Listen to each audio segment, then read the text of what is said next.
નમસ્કાર દોસ્તો, શાંતિશ્રમ ન્યૂઝમાં આપનું સ્વાગત છે। છગાણા ઈસેદુ મિલની પાસે અહીં રસ્તો પસાર કરવામાં અકસ્માતનો સતત ભય રહ્યો છે। અગાઉ અવારનવાર અકસ્માતમાં મોતની ઘટનાઓ બની હતી, જે બાદ ભારે વાહનો માટે ઓવરબ્રિજ બનાવવામાં આવે તેવી પણ માંગ ઉઠી હતી।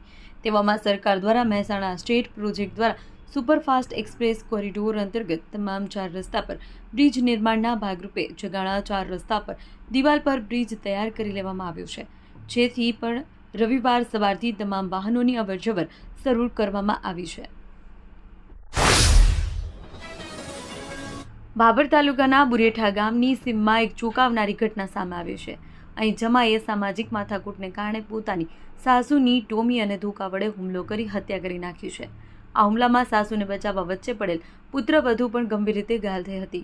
માહિતી મુજબ વડપગ ગામના રહેવાસી બળવંતજી રામચંદજી ઠાકોર છેલ્લા 5 વર્ષથી ભાભરના બુરેઠા ગામે સરતાનભાઈ દેસાઈના ખેતરમાં ભાગ્યા તરીકે મજૂરી કામ કરતા હતા। રાત્રિના સમયે તેઓ સૂતા હતા ત્યારે આ ઘટના બની હતી। મૃતક જીજીબેન રામચંદજી ઠાકોર બળવંતજીના પત્ની હતા। થરાદ જિલ્લા મથકનું વડુ સેન્ટર હોવાને લઈ નડતરરૂપ દબાણો નગરપાલિકા દ્વારા દૂર કરાયા છે। નગરપાલિકા ચીફ ઓફિસર સહિત તંત્ર અને પોલીસ સ્ટાફ સાથે રાખી જીસીબી મશીનની મદદથી દુકાનો તેમજ દુકાનોના આગળ કરેલા ઓટલાઓ, પાકા અને ગેરકાયદેસર દુકાનદાર કરેલ લોખંડની સીડીઓ સહિતના દબાણ દૂર કરવામાં આવ્યા છે। કાચા અને પાકો 15થી વધુ દબાણ દૂર કર્યા અને 40થી વધુ દુકાનો આગળ કરેલા પાકા ઓટલા તોડવામાં આવ્યા છે। બળિયા હનુમાન મંદિર ચોક, સ્વામી વિવેકાનંદ ચોક પાસેની દુકાનદારોએ મોટી લોખંડની સીડીઓ આગળ ઊભી કરેલ હોય, જેને લઈ રાત્રે દરબાર ઝુંબેશ ચાલુ રાખવામાં આવે છે। પાલનપુર આઈટીઆઈમાં શુક્રવારના દિવસે 3 વિદ્યાર્થીઓ પર પ્રોફેસરે માર માર્યો। આઈટીઆઈમાં ઇલેક્ટ્રોનિક મિકેનિકલ ટ્રેડમાં અભ્યાસ કરતા 3 વિદ્યાર્થીઓને બેરહેમીથી ભાસ્કર નામના પ્રોફેસરે પટ્ટા માર્યા। ભાસ્કર નામના પ્રોફેસરે ચોપડા ચોરીની શંકા રાખી આડેધડ પટ્ટા મારતા વિદ્યાર્થીઓના શરીર પર પટ્ટાના ઘા દેખાયા। એબીવીપી દ્વારા વિદ્યાર્થીઓને સમર્થન કરી આઈટીઆઈમાં રામધૂન બોલાવી નારેબાજી કરી વિરોધ નોંધાવ્યો। એબીવીપી અને વિદ્યાર્થીઓ દ્વારા આઈટીઆઈના પ્રિન્સિપાલને આવેદનપત્ર આપી શિક્ષકને કડકમાં કડક કાર્યવાહી કરવામાં આવે તેવી માંગ કરાઈ છે। દિયોદર પંથકમાં શિક્ષણનું અનેરું ધામ એટલે Shri Tapasvi college of nursing તેમજ શ્રી તપસ્વી આર્ટ્સ કોલેજ, જ્યાં છે સંપૂર્ણ AC, CCTV, WiFi, digitally updated campus, BSc nursing સહિતના અનેક કોર્સમાં આજે જ પ્રવેશ માટે સંપર્ક કરો। Tapasvi college of nursing, Deodar. થરાદના મહાજનપુરા લેડાઉ ગામના રસ્તે હેવો ડમ્પર પલટ્યું છે। વરસાદી ભરાયેલા પાણીના ભેજને કારણે પાકો ડામર રોડ દબાઈ જતા ઘટના બની। લેડાઉ ગામે મુખ્ય રસ્તે ભરાયેલા વરસાદી પાણીના બુરાણ કરવાની કામગીરી ચાલી રહી છે। રસ્તાની મટીરીયલ ભરેલી રોડમાં સાઈડમાં પાર્ક કરેલું હેવો ડમ્પર ખેતરમાં પલટ્યું હતું। રોડની બંને સાઈડ આવેલા ખેતરોમાં વરસાદી પાણી ભરાયેલા છે। ભેજને કારણે અચાનક રોડ ફાટી જતા ડમ્પર નીચાણવાળા ભાગે પટકાયા। શરૂઆતે જ ડમ્પર ચાલકે સમય સૂચકતા વાપરતા કૂદકો માર્યો હતો। મોટી જાનહાનિ ટળી છે।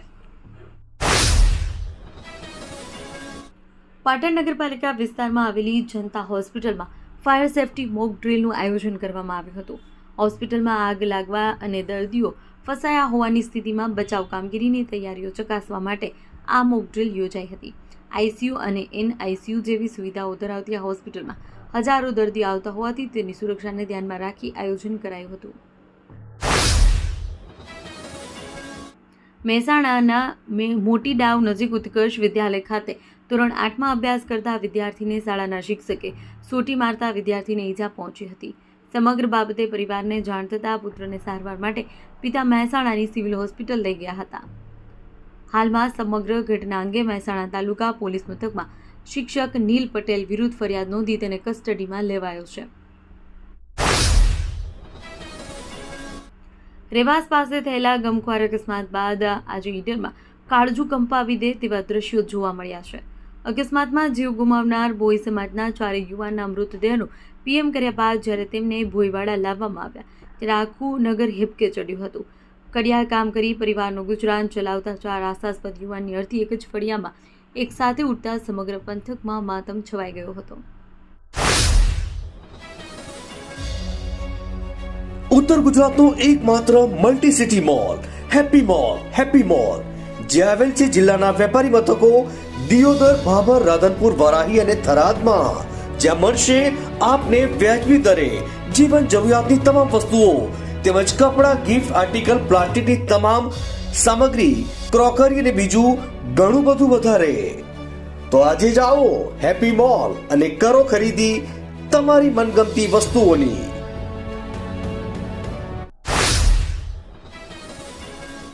સુરતમાં છેલ્લા કેટલાક સમયથી ડ્રગ્સની બદીને સંપૂર્ણ ડામી દેવા પોલીસે કાર્યવાહી શરૂ કરી છે, પરંતુ કાયદાની છટકબારી સુધી શહેરમાં ડ્રગ્સ લેવા માટેના સામાનનો બેરોકટોક વેપલો થતો હોવાનું પણ સામે આવ્યું છે.